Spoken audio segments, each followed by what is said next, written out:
In my quest to become more knowledgeable about James Bond, by which I mean until last month, the month before, I'd never seen a single James Bond film, I am very slowly attempting to watch all of the James Bonds, and I'm doing them in chronological order. I have now made my way up to the third film, Goldfinger, and this one I was looking forward to, if only because I was at least aware of the theme song. And I have to say, they repurposed Goldfinger several times throughout this. It is the main song, and we hear all different kinds of instrumental versions that fit with the mood of the particular scene, and I think they really utilised that song beautifully. It really is an excellent soundtrack. The film was released in 1964, directed by Guy Hamilton, written by Paul Den and Richard Maybaum, of course based on the novel and characters by Ian Fleming. And we do, of course, have Sean Connery as James Bond. We also have Honor Blackman as Pussy Galore. I have to say, I really liked Pussy Galore as a character. I found her very fascinating. I loved her introduction. I thought she was quite unpredictable. I had a lot of fun with her. Another standout for me was Tilly Masterson, played by Tania Mallet. I also quite enjoyed Oddjob as a character. M is always interesting. Moneypenny, of course. The characters themselves I thought were quite fascinating and generally well rounded. James Bond. See, I'm still not that enamoured of James Bond as a character. I don't dislike him. I think Sean Connery is very, very good in the role, although, of course, I have nothing to compare him to.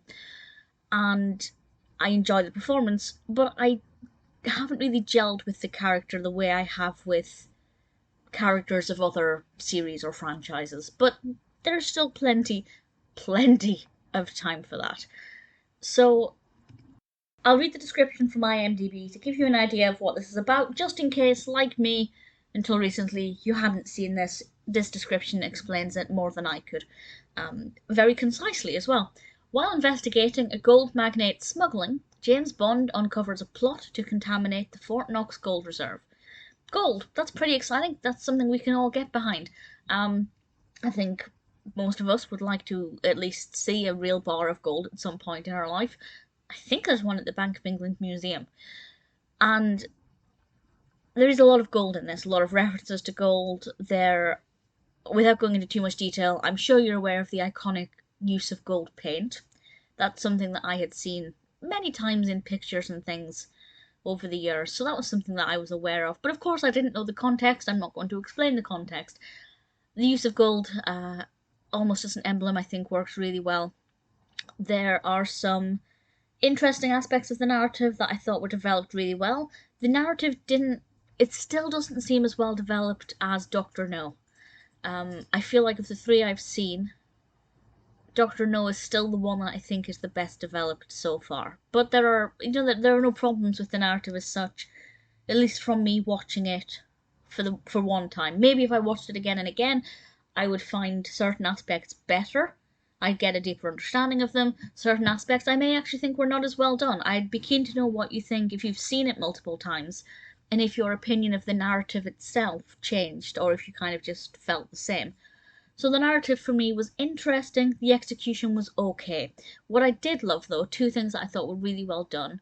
One is the directing, with regards to camera work. I think the camera work was pretty great. The comedic timing was pretty entertaining as well. I don't think anybody's ever considered James Bond to be a comedy, but certainly there is comedy in this. One of my one of my favorite scenes is very, very early on. I think it's one of the first few scenes, and it involves a bathtub, and it's just so dramatic. And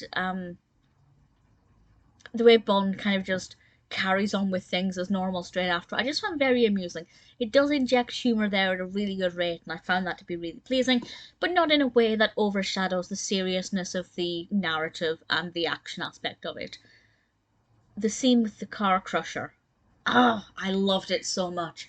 The sound effects. I don't know if the sounds were sounds of real time or if they added in any sounds afterwards to heighten the experience. I'm not sure, but I really thoroughly enjoyed that aspect.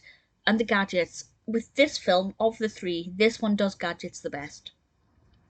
The license plates, I thought, were fantastic. It's such a simple thing, and yet so effective. And I'm surprised more criminal cars don't have that. Not that I think they should. I'm not encouraging it, but I just thought that that was brilliant. And very, very effective. I enjoyed it. It wasn't amazing for me personally with what I look for in a film, but it ticked pretty much all of the boxes. I liked the characters, the narrative was relatively interesting. It used that gold motif quite a lot throughout it. The soundtrack was really effective. Bond as a character is quite interesting, and the gadgets were great. The comedy is pretty awesome. So, Goldfinger may not be my favourite film ever. I still prefer Doctor No, although this does come second, I think, out of the three I've seen. But I enjoyed watching it, and if for whatever ever reason you haven't seen it, I'd say give it a go. Even if it's your introduction to Bond, I think it would be a pretty solid introduction. Though from my amateur perspective, I'd say watch them in chronological order. I am so far happy with watching them in chronological order because it's easier to compare progression and how much they're able to kind of develop the technology that Bond uses, and also how they kind of play on the success of other films. And if something worked in a previous film, do they kind of continue that on, or do they just drop it completely? These are all questions that I'm going to be asking myself as I continue with the rest of the films. I will be continuing, still very gradually, because I'm still not yet addicted, but I'm pretty happy.